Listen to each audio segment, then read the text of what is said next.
Dear students, السلام علیکم۔ ہمارا مضمون ہے جغرافیہ کلاس 8۔ آج ہم چیپٹر نمبر 2 میں لیکچر نمبر 7 میں زمینی خدوخال میں تبدیلی لانے والے کارکن کے بارے میں پڑھیں گے۔ جیسا کہ ہم نے چیپٹر نمبر 2 کے پچھلے لیکچرز میں دریا سے بننے والے مختلف خدوخال کے بارے میں پڑھا، وادی گلیشیئر سے بننے والے زمینی خدوخال کے بارے میں پڑھا اور ہوا کے عمل سے بننے والے زمینی خدوخال کے بارے میں پڑھا۔ آج ہم سمندری لہروں کے بنائے ہوئے زمینی خدوخال کے بارے میں پڑھیں گے۔ آج ہمارا لیکچر نمبر 7 ہے۔ لیکچر نمبر 7 میں ہم سمندری لہروں کے بنائے ہوئے زمینی خدوخال کے بارے میں پڑھیں گے، جو کہ ہمارے تفصیلی لانگ کوسچن نمبر 4 کا آنسر بھی ہے۔ کوسچن ہے ہمارا، سمندری لہروں کے عمل سے بننے والے زمینی خدوخال پر بحث کریں۔ سمندری لہروں کے بنائے ہوئے زمینی خدوخال۔ جس طرح دریا کی لہریں خشکی پر توڑ پھوڑ کرتی ہیں، اسی طرح سمندری لہریں بڑے پیمانے پر ساحلی علاقوں میں عملے کٹاؤ اور تہہ نشینی کے ذریعے نئے زمینی خدوخال بناتی ہیں۔ کٹاؤ کے عمل سے بننے والے خدوخال۔ غاریں۔ جن ساحلوں پر کھڑی ڈھلانیں موجود ہوں، وہاں لہروں کے ٹکرانے سے کھڑی ڈھلانوں کے نچلے حصے میں ٹوٹ پھوٹ کی وجہ سے خلا بننا شروع ہو جاتا ہے اور بعض اوقات بڑی بڑی غاریں وجود میں آ جاتی ہیں۔ ہیڈ لینڈ اور خلیج۔ بعض اوقات سمندر کا پانی خشکی میں بہت اندر تک داخل ہو جاتا ہے، اسے خلیج کہتے ہیں، جبکہ اس کے اطراف میں موجود خشکی کا حصہ جو سمندر میں دور تک داخل ہو جاتا ہے، ہیڈ لینڈ کہلاتا ہے۔ سمندری قوس اور ٹیلے۔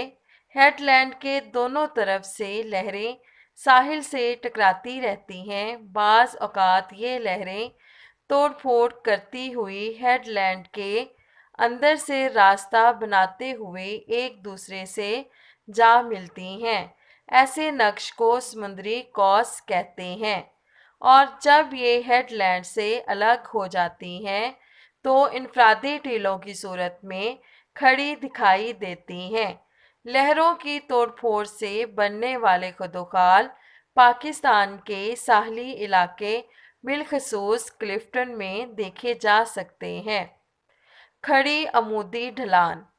جو ساحل پہاڑی علاقے پر مشتمل ہوتے ہیں، وہاں سمندر میں اترتی ہوئی ڈھلانیں سمندری لہروں کی توڑ پھوڑ کی وجہ سے کھڑی ڈھلانوں میں تبدیل ہو جاتی ہیں۔ اس توڑ پھوڑ کا انحصار چٹانوں کی نوعیت پر ہوتا ہے۔ سخت چٹانیں سالہ سال کی توڑ پھوڑ کے بعد کھڑی ڈھلانوں میں تبدیل ہوتی ہیں، جبکہ نرم چٹانیں بہت جلد ٹوٹ پھوٹ کا شکار ہو جاتی ہیں۔ تہہ نشینی سے بننے والے خدوخال۔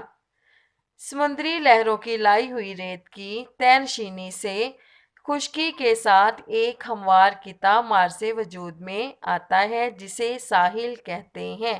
یہ ہمارا شارٹ کوسچن نمبر 4 کا آنسر بھی ہے۔ شارٹ کوسچن نمبر 4 ہمارا ہے، سمندری ساحل سے کیا مراد ہے؟ اس کا آنسر ہوگا، سمندری لہروں کی لائی ہوئی ریت کی تہہ نشینی سے خشکی کے ساتھ ایک ہموار قطع مارزے وجود میں آتا ہے، جسے ساحل کہتے ہیں۔ لہروں کی وجہ سے ساحل کی ریت مختلف ڈھیریوں کی صورت اختیار کر لیتی ہے، جنہیں بار کے نام سے پکارا جاتا ہے۔ سپٹ بار۔ یہ ہمارا شارٹ کوسچن نمبر 2 کا آنسر یہاں سے سٹارٹ ہوتا ہے۔ شارٹ کوسچن نمبر 2 ہے ہمارا، سپٹ بار کیسے بنتی ہے؟ اس کا آنسر ہے سپٹ بار۔ لہریں سیدھے ساحل پر ریت لا کر جمع کرتی رہتی ہیں۔ بعض اوقات ایسا ہوتا ہے کہ سیدھے ساحل کے ساتھ ایک خلیج آ جاتی ہے اور ریت ایک لمبے ٹیلے کی صورت میں خلیج سے آگے دور تک تہنشین ہو جاتی ہے، اسے سپٹ بار کہتے ہیں۔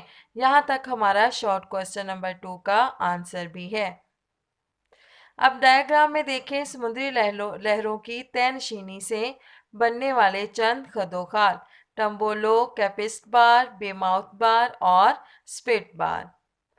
ٹمبولو سپٹ بار بڑھتے بڑھتے کسی نزدیکی جزیرے سے جا ملتی ہے، یہ جزیرے اور ساحل کے درمیان پل کا کام دیتی ہے، اسے ٹمبولو کہتے ہیں۔ بے ماؤتھ بار اور کیسپٹ بار سپٹ بار لمبی ہوتے ہوئے خلیج کے دوسرے کنارے تک جا پہنچتی ہے اور خلیج کے پانی کو سمندر سے الگ کر دیتی ہے، اسے بے ماؤتھ بار کہتے ہیں۔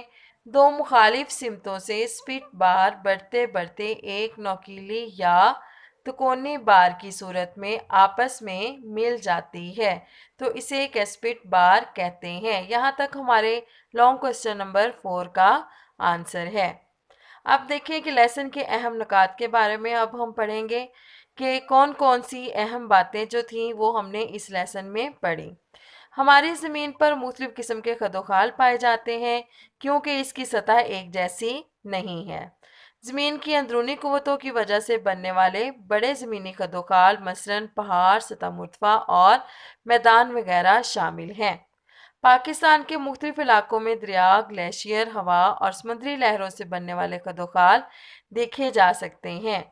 بعض اوقات سمندر کا پانی خشکی میں بہت اندر تک داخل ہو جاتا ہے جس سے بننے والا خدوخال خلیج کہلاتا ہے۔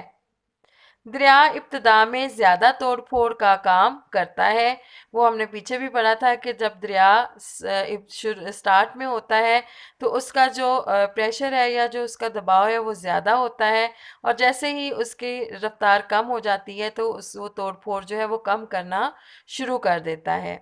گلیشیئر بلند و بالا پہاڑی علاقوں اور خط استوا سے دور قطبی علاقوں میں پائے جاتے ہیں، یعنی کہ جہاں پہ سورج کی کرنیں انتہائی ترچھی پڑتی ہیں وہاں پہ گلیشیئرز پائے جاتے ہیں۔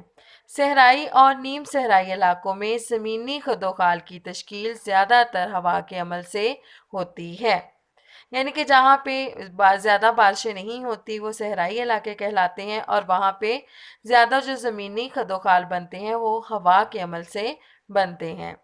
سمندری لہریں ساحلی علاقوں میں زمینی خدوخال تشکیل دینے کا اہم ذریعہ ہیں۔